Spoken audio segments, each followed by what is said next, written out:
Hai, Assalamualaikum warahmatullahi wabarakatuh. Nama saya Fitri Pangeran, NIM 2018-03-014, Program Studi Ekonomi Syariah semester 4. Baiklah, di sini saya mau menjelaskan tentang manajemen keuangan syariah, yakni tentang qard dan qardul hasan. Nah, jadi yang pertama, apa sih pengertian qard dan qardul hasan? Nah, jadi seperti yang berikut ini. Nah, di situ ada tertera bahwa qard itu adalah akad pinjaman antara atau dari pihak mukrid atau pihak bank kepada pihak tertentu atau muktarid. Pihak tertentu ini bisa maksudnya itu nasabah,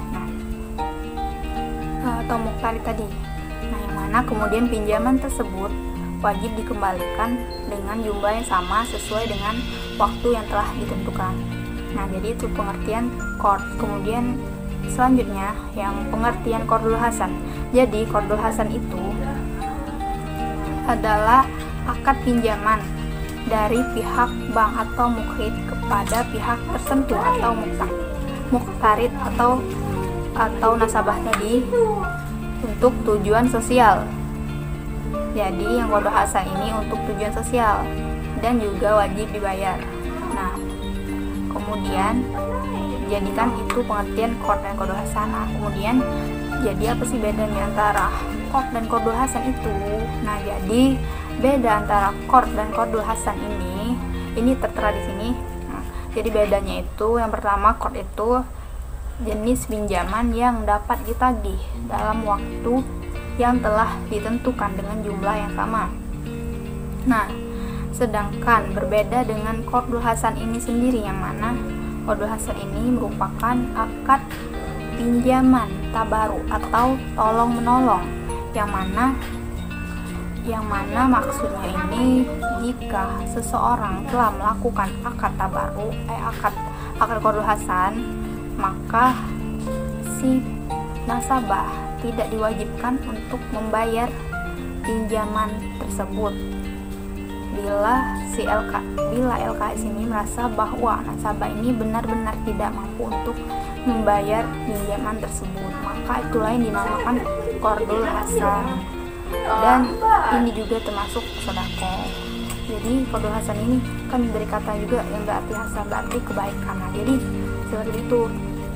Qard itu ada pinjaman yang dapat dikembalikan pada waktu yang telah ditentukan, sedangkan qardul hasan ini merupakan sifatnya itu kebaikan dari qard ini sendiri. Nah, jadi itu perbedaan qard dan qardul hasan. Nah, kemudian juga qardul hasan ini pada dasarnya diberikan pada pihak-pihak tertentu.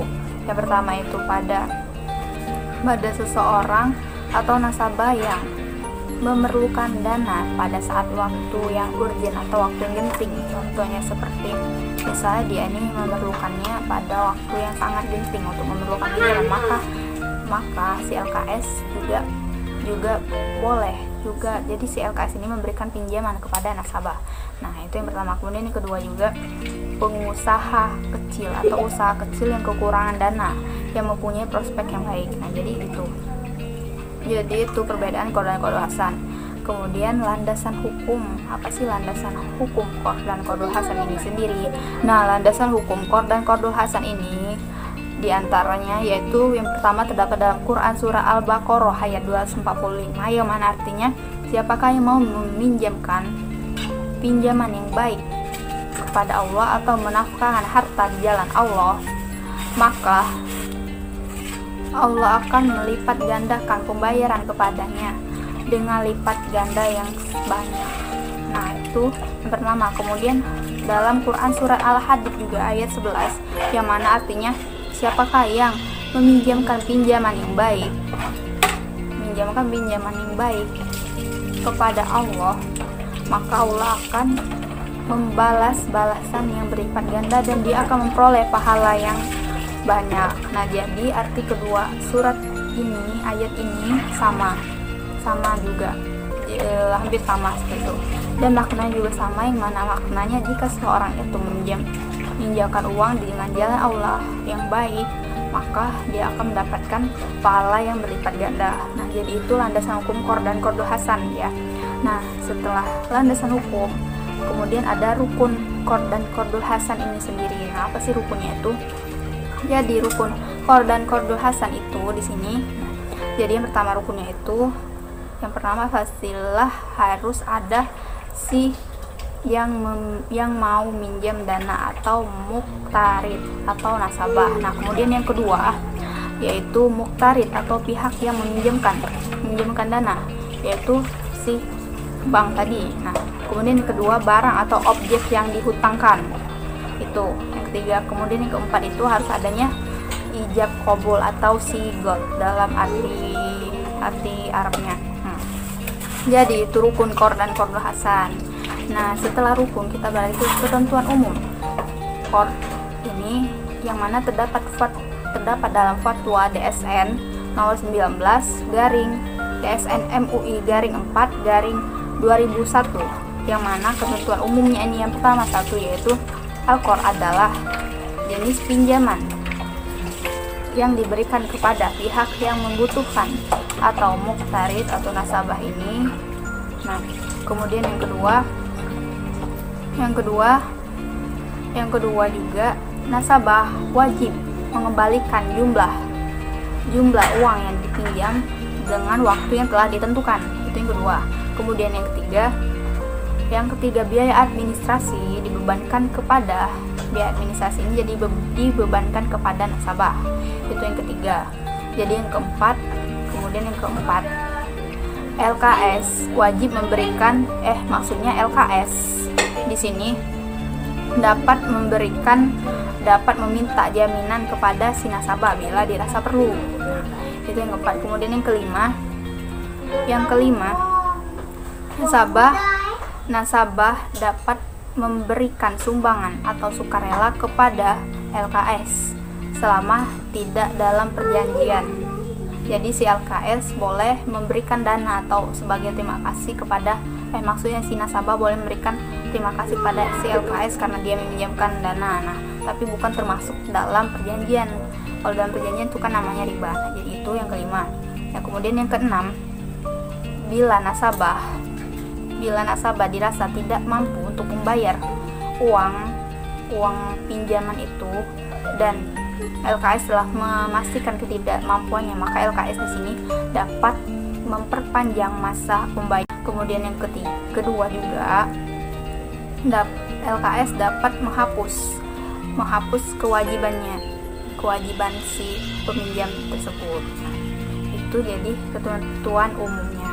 Setelah ketentuan kita ke sanksi dari qard ini sendiri.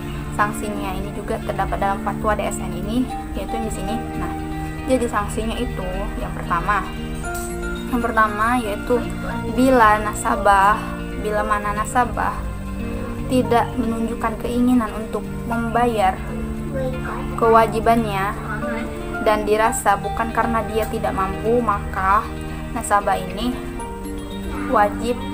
si LKS ini wajib menjatuhkan, maksudnya si LKS dapat menjatuhkan sanksi kepada nasabah.